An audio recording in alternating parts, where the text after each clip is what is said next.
Foi muito de repente. Eu nunca tinha sentido nenhuma dor antes do dia que eu descobri mesmo que eu fui pro hospital e tudo mais. Nunca tinha sentido nada.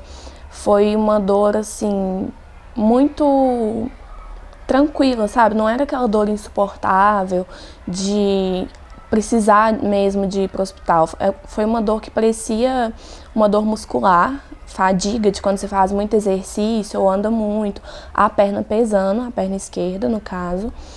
E aí eu passei o dia inteiro assim achando esquisito com aquele incômodo da dor, né? O relato de Carolina tem a ver com trombose e com certeza você conhece alguma mulher que já tenha passado por uma situação parecida. A jovem teve o problema depois de tomar anticoncepcional.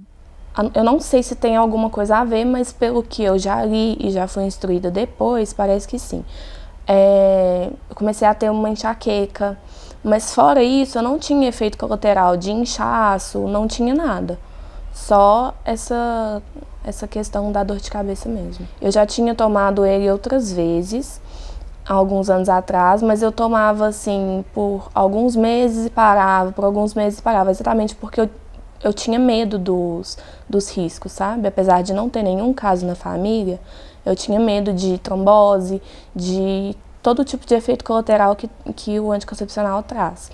Assim que eu tive a trombose, no primeiro dia que eu tive sintoma, que eu já fui para o hospital e já internei, eles já me admitiram lá na emergência do hospital e aí já começaram a me dar injeção de anticoagulante, um remédio que chama Clexane, que eu tomava 2 injeções ao dia, mas sem ter certeza ainda se era trombose. Tudo indicava que era pelo exame de sangue, mas eu precisava ainda de fazer um duplex, que é o ultrassom que ia mostrar a minha circulação, como que estava, mostrar as veias e tudo certinho.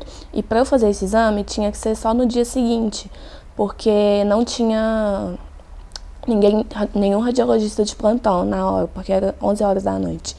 Então, eles já começaram a me tratar antes de ter certeza do diagnóstico, e eu acho que isso foi, assim, essencial para o meu tratamento ter sido bem sucedido. Casos como o da Carolina têm se tornado cada vez mais comuns. Páginas nas redes sociais com diversos depoimentos de mulheres que sofreram da mesma forma ou com situações ainda mais graves. Mas, afinal, o uso de anticoncepcional é realmente o responsável pelos números de trombose nas mulheres? Como qualquer outra droga, o anticoncepcional é um medicamento que tem efeitos benéficos e efeitos possivelmente maléficos para a saúde. Dentre todos os efeitos maléficos, o que a gente tem mais medo é o aumento de fenômenos tromboembólicos, que existe em pacientes que usam anticoncepcional. Esse risco ele existe, porém ele é muito pequeno. Para que a gente minimize ainda mais esse risco, o que é feito é uma boa coleta da história da paciente, tanto de condições de saúde dela, como de parentes próximos, principalmente no que tange a presença de eventos tromboembólicos na família ou associação de doenças que por si só já aumentam o risco de trombose. Por isso há o que a gente chama de critérios de elegibilidade.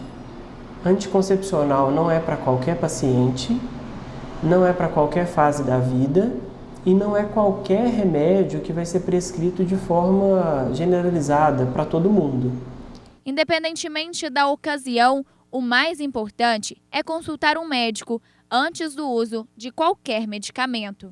Existem anticoncepcionais que são não hormonais e os hormonais. O risco de trombose está relativamente aumentado em pacientes que usam anticoncepcionais hormonais. Existem pílulas que são comprimidos, existem injetáveis, existe anel vaginal, adesivo, implante subdérmico, existem várias formas de se administrar hormônios. A gente fala tanto dos comprimidos porque são largamente os mais utilizados, então é onde a gente vê a maioria dos casos de efeitos colaterais também.